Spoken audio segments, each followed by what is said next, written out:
In this next section, I'd like to talk about nutrition, so fueling the drumming body, if you will. Obviously, as we know, the drums are a very physical activity. We burn a lot of calories. We lose a lot of heat when we play. We need to replace that. We need to regulate our intake of food to give us the energy to complete the task at hand, complete the gig, do the rehearsal, etc., the practice session. Before I get too specific as to what I think we should be eating as drummers, I'd just like to explain how food works, how the body converts food into energy, etc. And that'll hopefully give you a bit of an understanding of what we should probably be trying to eat as drummers, as active drummers. Most nutritionalists would probably state that we should be eating 5 to 6 small meals a day. If you look at the human species as in history, we are grazers. We eat smaller meals throughout the day. I think it's really a bit of an old wives' tale, 3 square meals daily. Having 3 big meals a day at morning, noon and night is really not a good idea. The body can only ever uptake a certain amount of nutrients at any one time, and above that it just gets stored on the body, okay? And if you don't burn it off, guess what it gets stored as? Adipose tissue, fat, okay? So with each meal, you should be having a portion of protein, so like some kind of lean protein, fish, meat, chicken, or some kind of animal product like eggs. Also, there should be a component which is carbohydrates, and there should be a small component of fats, good fats, your omega-3s, fish oil, that kind of stuff. As far as the carbohydrates are concerned, let's focus on that for a second, because the body's preferred source, its number one source, and the source that we'll always go to first to get energy is carbohydrates. So carbohydrates are really important.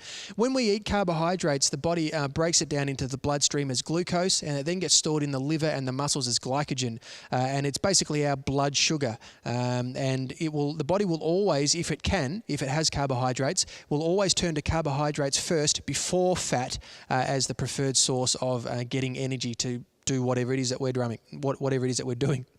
Now, with carbohydrates, you've got the GI factor, the glycemic index, which basically measures how fast the carbohydrates are released into the system.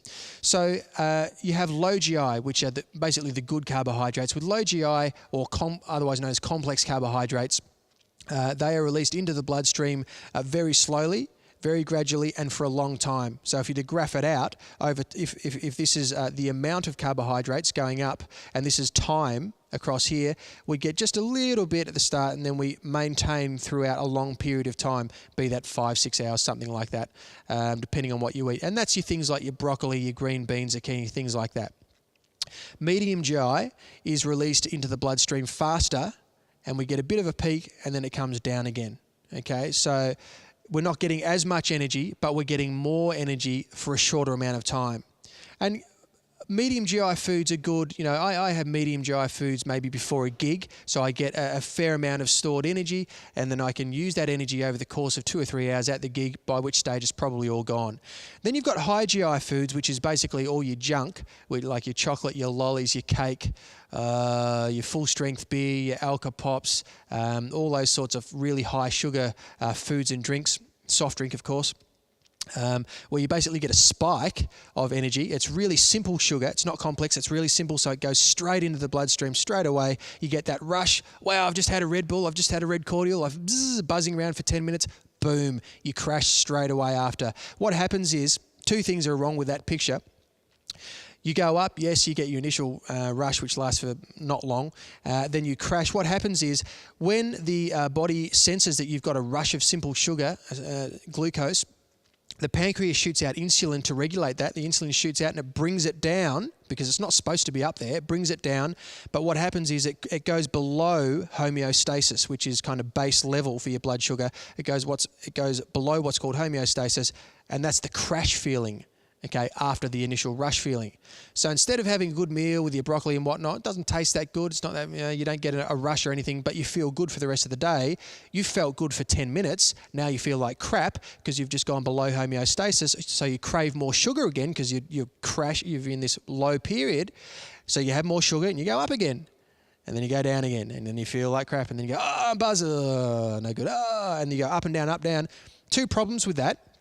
First of all, with that amount of insulin that's constantly being produced by your pancreas, eventually over time, 2 things can happen. Either you start producing less quality insulin, or just less insulin altogether. And that is type 2 adult onset diabetes. You definitely don't want that. The other problem with having all that insulin floating around your body is insulin stores fat. Okay, so if you're having high GI foods all the time, you've got all this insulin running around going, fat, where are you? Stay there. You're not leaving. We're storing you, okay? Insulin, excess insulin in the body is bad, bad news. So people don't realize quite often that it's not fatty foods necessarily that is making us fat. And we're getting on a bit of a health tangent here. It's quite often excess carbohydrates. If we don't burn all these carbohydrates that are in our body, okay, where do you think they go? They don't disappear, they stick on us. So quite often people, people will say, oh, but I eat 99% fat-free foods, yet I'm still getting fat. How can that be? I don't eat fat, so why am I getting fat? Well, quite often it's because you're having a massive bowl of pasta right before bed. You're certainly not going to burn it off. You're about to sit in front of the TV, do nothing, and then you're going to sleep on your back for 8 hours. So what do you think happens to all those carbohydrates? Nothing. They get turned into fat. Quite often people, when they're overweight, it's not necessarily that they have high fat diets, it's that they have high carbohydrate diets and they don't burn it off. As a drummer, I would advocate that with your small meals every day, that you eat predominantly low GI carbohydrates with your protein, and then before a gig, have more medium GI carbohydrates like your sweet potatoes and things like that. That's just my opinion.